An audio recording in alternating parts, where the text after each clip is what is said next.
நன்னா உன் வாக்கு சுத்தமா இருக்குன்னு வாழ்த்திட்டு அன்று சுவாமி அங்கேயே தங்குறார். 2 பேரும் அங்கேயே போஜனம் பண்ண அத்திரி ஆசிரமத்திலே இருக்கு போஜனத்தை பண்ணிவிட்டு அவருடைய ஆசீர்வாதத்தை வாங்கிக்கிறார். அத்திரி அனசூயோட ஆசீர்வாதத்தை.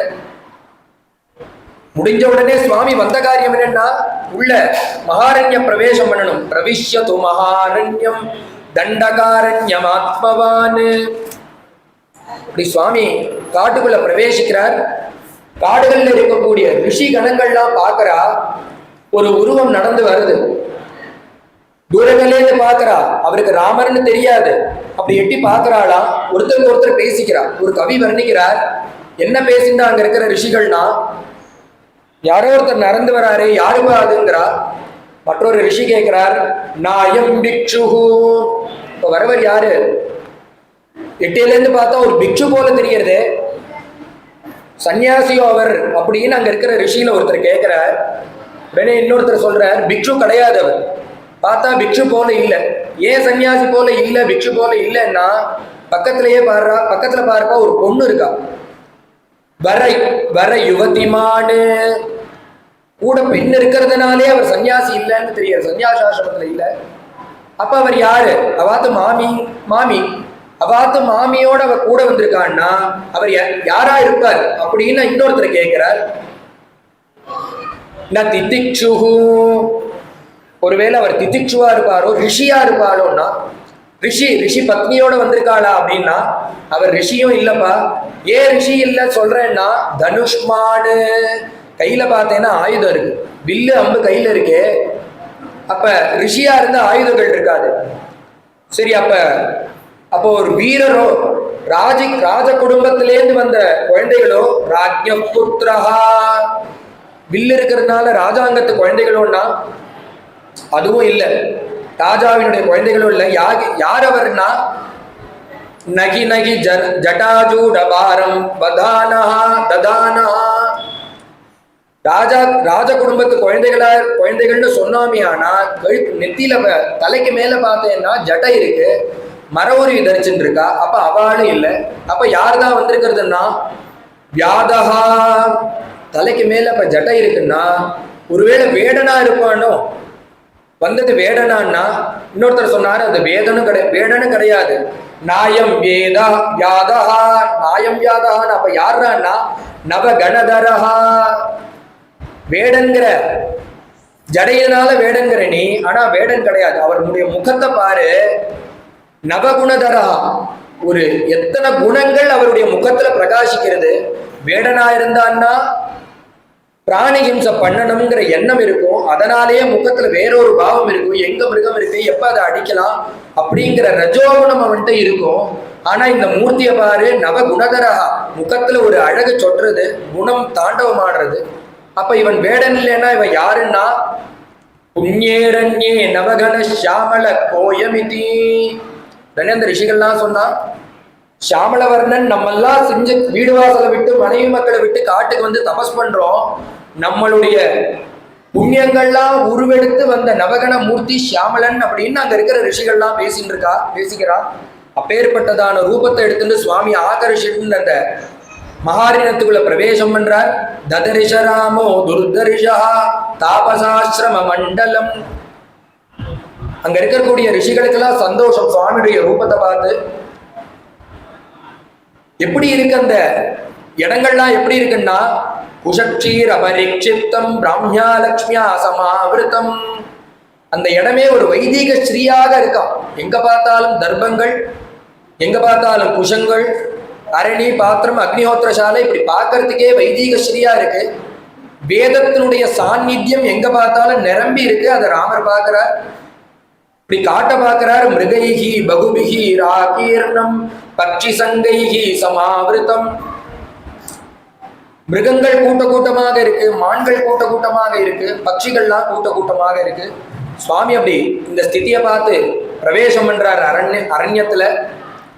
ரூப சம்பலனம் லக்ஷ்மி சௌகுமாரியா சுவேஷதா தத்ருஷுகு விஸ்மிதாகாரா ராமஸ்ய வனவாசினஹா. அப்படி ராமருடைய ரூபத்தை பார்த்து ஆகர்ஷிக்கப்பட்ட அந்த ரிஷிகள்லாம் வந்து ராமரிடத்துல சொக்கி போய் நிக்கிறா.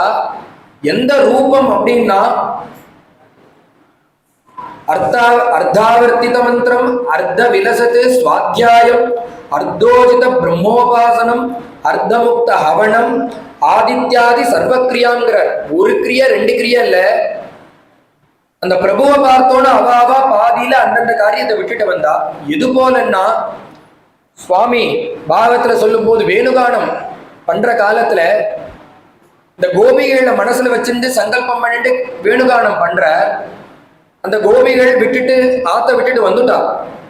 வந்து பார்த்தா உடனே சுவாமி சொல்றார், தத்யாகி யாகிமாம் கோஷ்டம், நீங்க இங்க வரக்கூடாது, திரும்பி உங்களுடைய ஆத்துக்கு போங்கோ, உங்களுடைய கரவன் திட்டுவா, நீங்க போங்கோ போங்கோன்னு விரட்டுறார். எந்த ஸ்திதியில வந்தான்னா ஒவ்வொரு கோபிகை ஒவ்வொரு காரியத்தை பார்த்துட்டு இருக்கா. அந்தந்த ஸ்திதியை வச்சுட்டு வந்துட்டா.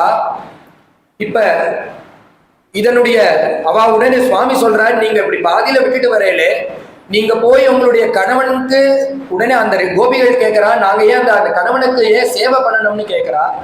உடனே சுவாமி சொல்றார், நீங்க போய் ஆத்துக்கு போய் சேவை பண்ணினா என்ன கிடைக்கும்னா பதிலோகம் உங்களுக்கு கிடைக்கும், அவனுக்கு பண்ணதான புண்ணியம் உங்களுக்கு கிடைக்கும்.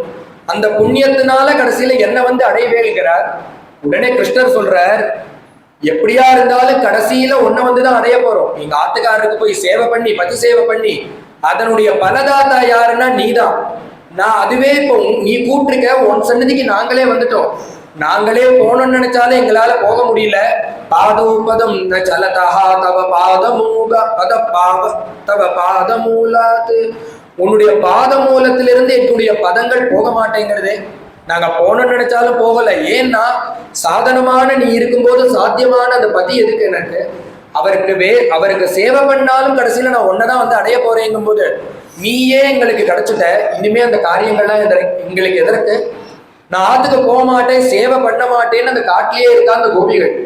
இது அந்த கோபிகா கீதத்துக்கு முன்னாடி உள்ள கதையில சுவாமி போகும் போது அந்த கோபிகள் சொல்றா, அது மூல அவாவா பாதியில விட்டுட்டு வந்திருக்கா. இந்த ரிஷிகள்லாம் பாதியில விட்டுட்டு வந்துட்டாளா. பாதியில ஏன் விட்டுட்டு வந்தா அப்படின்னா சுவாமியுடைய ரூபத்தினால ஆகர்ஷிக்கப்பட்டு வந்திருக்கா. ஒவ்வொருத்தர் ஒவ்வொரு காரியத்தை விட்டுட்டு வந்திருக்கா. அர்த்தாவர்த்தித மந்திரம், ஒருத்தர் வேதம் சொல்லிட்டே இருக்கார், பாதியில அந்த வேதத்தை விட்டுட்டு வந்துட்டார். மற்றொருவர் காயத்ரி ஜபம் பண்ணிட்டு இருக்கார், அந்த காயத்ரி ஜபத்தை விட்டுட்டு வந்துட்டார். அர்த்த விரத சுவாத்தியாயம் சந்தியாவந்தனம் பண்ணிட்டு இருக்கா, அதை விட்டுட்டு வந்துட்டா. மற்றொருவர் என்ன பண்றாருன்னா அர்த்தோர்ஜித பிரம்மோபாசனம், பிரம்மஸ்வரூபத்தை உள்ள தியானம் பண்ணிட்டு இருக்கா, அதை விட்டுட்டு ஒருத்தர் வரார். மற்றொருவர் அர்த்தமுக்த ஹவனம் ஹோமங்கள் பண்ணிட்டு இருக்கார், அக்னிஹோத்திராதி கர்மாக்களை பண்ணிட்டு இருக்கா, அதை விட்டுட்டு வரார். மற்றொருவர் ஆதித்யாதி காரியங்களை, ஆதித்யம் முதலிய காரியங்களை பண்ணிட்டு இருக்கா, அதையும் விட்டுட்டு வரா. இப்படி ஒவ்வொருத்தர் ஒவ்வொரு காரியத்தை விட்டுட்டு வந்தா. அதுலயும் என்னன்னா பிரம்மோபாசனம் பண்ணிட்டு இருந்தவா எந்து வந்தாங்கிற, தியானத்துல இருந்தவா எப்படி எந்து வர முடியும்னா வெளியே நிற்கிறது அதே வஸ்து, அந்த உள்ள இருக்கிற வஸ்து தான் வெளியே இருக்கு. அந்த வஸ்துவே வந்ததுனால அதனுடைய சாநித்தியம் இவாளை கண்ணை திறக்க வச்சுடுது, கூப்பிடுறது. அல்பமான ஒரு திருஷ்டாந்தம் சொல்லணும்னா, நம்ம ஜபம் பண்ணி அன்னைக்கு சந்தியாவந்தனம் பண்றோம், ஜபம் பண்றோம். பண்ற காலத்துல 108 பண்ணணும்னு நினைச்சு சங்கல்பிச்சு உட்காடுறோம், இல்ல 1008 சங்கல்பிச்சு உட்காடுறோம். உட்காடுற காலத்துல ஒரு காஃபியை கொண்டு வந்து வைக்கிறா. நம்ம இன்னும் முழுக்க இந்த ஜபத்தை பண்ணி முடிக்க போறோம். 108ன்னா அதுல 50 ஆயிருக்குன்னா ஒரு அல்பமான ஒரு காப்பியை கொண்டு வந்து நமக்கு முன்னாடி வைக்கிறா. அதனுடைய வாசனை நம்ம மூக்குக்குள்ள போறது, எந்த ஸ்திதியில இருக்கோமோ அப்படியே கையெடுத்துரும். அல்பமான அந்த காப்பிக்கே காயத்ரியை மீறிதான ஒரு சக்தி இருக்கு. அப்படின்னா இப்ப வந்து நிக்கிறது யாருன்னா சர்வேஸ்வரன் பகவான். அப்ப இதெல்லாம் விட்டுட்டு வந்திருக்காங்கிறதுல ஒரு ஆச்சரியமே கிடையாது. உள்ள இருக்கக்கூடிய ஸ்வரூபம் தான் இப்ப வெளியில வந்திருக்கு. அதனால அவவா பட்டுப்பட்டு அந்த காரியத்தை விட்டா, தியானத்தையும் விட்டார், சமாதியும் விட்டாருங்கிறார். அப்படி விட முடியுமான்னார் சுவாமி.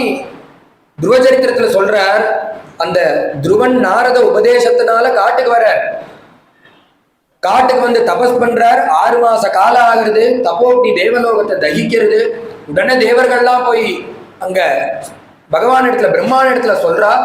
பிரம்மா பகவான்கிட்ட போய் சொல்றார், இந்த மாதிரி ஒரு தபோக்னி தேவலோகத்தை தகிக்கிறதே, நீங்க போய் அதை பார்த்து என்னன்னு சரி பண்ணக்கூடாதா, போய் அந்த குழந்தைய அனுகிரகம் பண்ணக்கூடாதாங்கிறார்.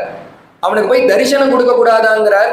உடனே சுவாமி சொல்றார், தரிசனம் நான் கொடுக்க போறதில்ல, அந்த குழந்தைய நான் தரிசனம் பண்ண போறேங்கிறார். இந்த துருவசுவாமிய கிளம்பி சுவாமி போய் எங்க துருவனுக்கு முன்னாடி நின்று கூப்பிடுறார். துருவா துருவா துருவான்னு கூப்பிடுறார். ஆனா அந்த குழந்தை கண்ணையே துறக்க மாட்டேங்கிறான். வயசும் 5. இதுவே கொஞ்சம் பெரிய வயசா உள்ளவாளா இருந்தா ரொம்ப ஊர்வசி மேனகை போல ஒருத்தர் வந்தா கண்ணை திறந்துருவா. தேவர்கள் அதையும் பண்ணி பார்த்தாலாம் நடக்கலையா. சுவாமி துருவா துருவாங்கிறார். ஆனா அவர் கண்ணை திறக்க மாட்டேங்கிறார். உடனே சுவாமி பார்த்தார், ஏன் இவன் கண்ணை திறக்கலன்னா உள்ள இந்த நாரதர் சொன்ன அந்த பிரசாதாபிமுகம் சஸ்வத் பிரசன்னவதனேக்ஷணம் சுனாசம் சுப்ருவம் சாரு கபோலம் சுரசுந்தரம் தருணம் ரமணீயாங்கம் அருணோஷ்டே க்ஷணாதரம், இப்படி அவர் உபதேசம் பண்ண அந்த ரூபத்தை உள்ள நினைச்சிட்டு இருக்கான் அந்த குழந்தை. அந்த தியான கோத்திரனா பகவான் உள்ள இருக்கிறதுனாலதான் கண்ணை திறக்க மாட்டேங்கிறான். அப்ப அந்த ரூபத்தை மறைச்சோமே ஆனால் அவன் கண்ணை திறந்துருவான். உடனே சுவாமி என்ன பண்ணார், ததவஸ்தம் ததரிஷா, உள்ள இருக்கக்கூடியதான அதே ஸ்வரூபத்துல வெளியில நின்னாராம். உடனே அந்த பட்டுன உள்ள ஏதோ ஒரு ஸ்வரூபம் மறைஞ்சுது. அந்த துருவன் கண்ணை திறக்கிறான். சுவாமி அதே ரூபத்துல நிற்கிறார். ஏன்னா அந்த குழந்தைக்கு பயம் வந்துடுமா, நாரதரோ உபதேசம் பண்ணியிருக்கார் இப்படி இருப்பார் இந்த மாதிரி இருப்பாருன்னு. அந்த தியானகோச்சரனா இருக்கக்கூடிய ரூபம் வெளியில இருந்தாதான் அந்த குழந்தைக்கு சந்தோஷமா இருக்கும். ஆகா நம்ம பார்த்த மூர்த்தி தான் இங்க நிற்கிறாருன்னு. இல்ல என்னன்னா இது வேற யாரோ ஒரு மாமான்னு கண்ணை மூடின்றுவாராம் துருவசுவாமி. அதனால சுவாமி அதேபடி தரிசனத்தை கொடுத்தார். அதே போல இங்க இந்த சுவாமியை தியானம் பண்ணிட்டு இருக்க அந்த ரூபம் வெளியில வந்து நின்னோடனே அவளுக்கு உள்ள இந்த தியானம் பண்ண முடியாதபடிக்கு கண்ணை திறந்து பார்க்கறா. அந்த ஸ்வரூபம் வெளியில நிற்கிறது. தத்ருஷ்டுவா பஞ்சவட்டி யுச்சேய மிருஷயா சார்த்தம் தபோ மேனிரே, அவளுக்கெல்லாம் என்ன எண்ணம்னா இத்தனை நாளா கண்ணை மூடுறோம், உள்ள ஒன்றும் தெரிய மாட்டேங்கிறது, தான் பண்ண தபசனுடைய அடையாளம் இதுன்னு நினைக்கிறான். சார்த்தம் தபோ மேனிரே கந்தர்பாயுத சுந்தரம் ரஜதிமே காக்குஸ்தமேனம் மனகாங்கிற. இவ்வளவு நாளா கஷ்டப்பட்டதனுடைய பலன் என்னன்னா இந்த ராமருடைய ரூபத்தை பார்க்கறது. நம்ம பண்ண தபசே ஒரு ரூபத்தை எடுத்துட்டு ராமராக இன்னைக்கு வந்திருக்குன்னு அவ மனசுல சார்த்தம் தபோமேனிரே, இந்த தபசுக்கு ஒரு ரூபம் கிடைச்சது போல நினைச்சுன்னு அந்த ராமரை வந்து பக்கத்துல பாக்குறா. அவளுக்கு என்னன்னா இங்க இருக்கக்கூடிய சாதனமான அந்த வஸ்து வந்த பிறகு, சாத்தியமான பகவான் வந்த பிறகு சாதனம் எதற்குங்கிறதுக்காக அவ கண்ணை திறந்து பகவான் இடத்துல போக, இந்த பகவானை பார்த்தோன்னு அவளுக்கு கட்டிக்கணுங்கிற எண்ணம். ராமா உங்களை ஒரு வாட்டி கட்டிக்கலாமான்னு கேட்கிறா. கட்டிக்க கூடாதுன்னா கூடாதுன்னு சுவாமி சொல்லல. அவருக்கு என்ன இந்த அவதாரத்துலன்னா ஏகதாராவர்த்தம், யாரையுமே தொடர்றதில்ல தேவியன்னு ஒரு சங்கல்பம் வச்சுருக்கார். பெரியவாள்லாம் அது கருணாகரணிக்கா சொல்லிட்டு வரா. என்ன சொன்னார் ராமர்னா, இந்த அவதாரத்துல நான் தேவியை மட்டும்தான் தொட போறேன். அடுத்த அவதாரம் நீங்க கிருஷ்ணாவதாரத்துல இந்த கோபிகள் நீங்களே கோபிகளா வாங்கோ. அந்த சமயத்துல யூயம் கிருஷ்ணாவதாரே கோபிகா பூத்வாமா ஆலிங்கதாக, நீங்க கிருஷ்ணாவதார காலத்துல கோபிகளா வருங்கோ வாங்கோ. அந்த சமயத்துல நான் உங்களுக்கு பரமானுகிரகம் பண்றேன்னு பகவான் வாக்கு கொடுக்கிறார். சொன்னபடி பகவான் அந்த அவதாரம் பண்ணி கோபிகளுக்கு ராசலீல பரம அனுகிரகத்தை பண்றார் பகவான். அது இந்த ரிஷிகள் தான் பிற்காலத்துல கோபிகளா வரப்போறா. அந்த ரிஷிகளுக்கு பின்னாடி வாங்கன்னு பகவான் வாக்க கொடுத்துட்டு அவர்கள் என்ன வேணும்னு கேட்கிறா. தன்கிட்ட அந்த குறைகள் எல்லாம் பகவான் இடத்துல சொல்றா. அதற்கு மேல ஸ்ரீம் சிம்ஹான் சதுரோ வியாக்ரான் தோ, இவாளுக்கு என்னன்னா இந்த ராட்சசர்களுடைய கொடுமை தாங்காம அந்த காட்டுல வசிச்சுட்டு இருக்கா. பகவான் சொல்றாரு, இந்த ரிஷிகள்லாம் வந்து சொல்றாய், ஆமா எங்களுக்கு ரொம்ப தொல்லையா இருக்கு. யாருன்னா இந்த ராட்சசன் முதலியவர்கள்லாம் வந்து எங்களை தபசே பண்ண விடாம ரொம்ப படுத்துறா. அவள்கிட்டேருந்து எங்களுக்கு விமோசனம் கிடைக்கணும்னு இந்த ரிஷிகள்லாம் சொல்றா. சுவாமி அதை ஏத்துக்கிறார். போறதுக்கு முன்னாடி நான் அவளை வதம் பண்ணுவேன் அங்கீகாரம் கொடுக்க அவளுக்கு அபயத்தை கொடுக்கிறார். த்ரீன் சிம்ஹா சதுரோ வியாக்ரான் தோருஷோ விருஷதான் தச சவிஷானம் வசாதக்தம் கஜஸ்ய சிஷோ மகான். இப்படி சுவாமி அபயத்தை கொடுத்துட்டு போற காலத்துல பாக்குறார், விராதன் ஒரு ராட்சசன் அவன் சுவாமியை பின்தொடர்ந்து வரான். தேவிய அபகரிச்சுட்டு போயிட்டே இருக்கான். போற காலத்துல சுவாமி பின்னாடியே துரத்திட்டு போறார். லக்ஷ்மண சுவாமியும் துரத்திண்டே போறார். தேவிய கீழே விட்டான். இந்த அங்கமாதாய வைதேகி உபக்ரம்ய ததோ பிரவீத், தேவிய கீழே விட்டுட்டான். உடனே இந்த ராமலட்சுமணால மேல எடுத்துட்டு கிளம்பிட்டான். உடனே சுவாமி பார்த்தார், அவனுடைய இப்படியே போனா சரியா வராதுன்னு அவனை வதம் பண்ணி விடுறார். அவன் யாருன்னா, ஒரு சாபத்தினால, குபேரனுடைய சாபத்தினால அவன் இந்த ரூபத்தை எடுத்துட்டு இருக்கான். கௌசல்யா சுப்ரஜாதாத ராமஸ்துவம் விதிதோ மயா வைதேகி ச மகாபாகா லக்ஷ்மணன் ச மகாயசாஹ. 3 பேருக்கு ஒரு நமஸ்காரத்தை பண்ணி, நான் ஒரு கந்தர்வன், தும்புரு நாம கந்தர்வா யப்தோ வைஸ்ரவணமேவஹா. ஒரு சாபத்தினால இப்படி இருக்கேன், நீங்க சாப விமோசனம் உங்க கையால தான் எனக்கு தெரியும், தெரிஞ்சுதான் உங்களை ஹிம்சப்படுத்தினேன். இப்ப நான் சாப விமோசனத்தை அடைஞ்சுட்டேன், கந்தர்வனாக போறேன். போற காலத்துல அவன் ஒண்ணு சொல்றான், இங்க வழியை காமிச்சிட்டு போறான். சுவாமி அங்கிருந்து கிளம்பி சரபங்கரை பார்க்க போறார். சரபங்க தரிசனம். ஆசிரமம் சரபங்கஸ்ய ராகவோபிஜகாமஹ சமீபே சரபங்கஸ்ய ததரிசமகதத்புதம். சுவாமி அப்படி லட்சுமண சுவாமியோட போய் பார்க்கிறார். எப்படி இருக்கு அந்த அந்த சரபங்கருடைய ஆசிரமத்து வாசல்ல ஒரு தேர் நிக்கிறது. யாருடைய தேர்னு பார்த்தா இந்திரனுடைய தேரு. சுவாமிக்கு அந்த சரபங்கர் வாசல்ல தேர் நிக்கிறத பார்த்தோன்னு சுவாமி ஒதுங்கி நின்னுட்டார் லட்சுமண சுவாமியோட. ஏன் ஒதுங்கி நிற்கிறாருன்னா, இங்கிதஜாசு கோசலாகாங்கிற சுவாமிக்கு தெரியும் அங்க இவர் வந்திருக்காருங்கிறதுனால ஒதுங்கி நிற்கிறார். முடிந்த பிறகு சுவாமி அந்த தேர் கிளம்பி போனப்புறம் கிளம்பி வர, திருஷ்டுவா சதக்ரதும் தத்ர ராமோ லக்ஷ்மணம் அப்ரவீத். அவரை பார்த்து நமஸ்காரம் பண்றார்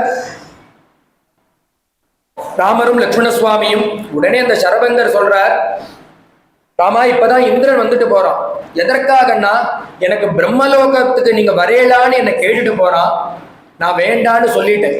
ஏன் பிரம்மலோகத்துக்கு நான் வரலன்னு சொன்னேன்னா, அந்த நீங்க இருந்து என்னை பார்க்கும்போது அந்த பிரம்மலோகம் எனக்கு பெருசா தெரியல, உன்னை பார்க்கணுங்கிறதுக்காகவே நான் அந்த பிரம்மலோகத்தை உதறி விட்டேன்.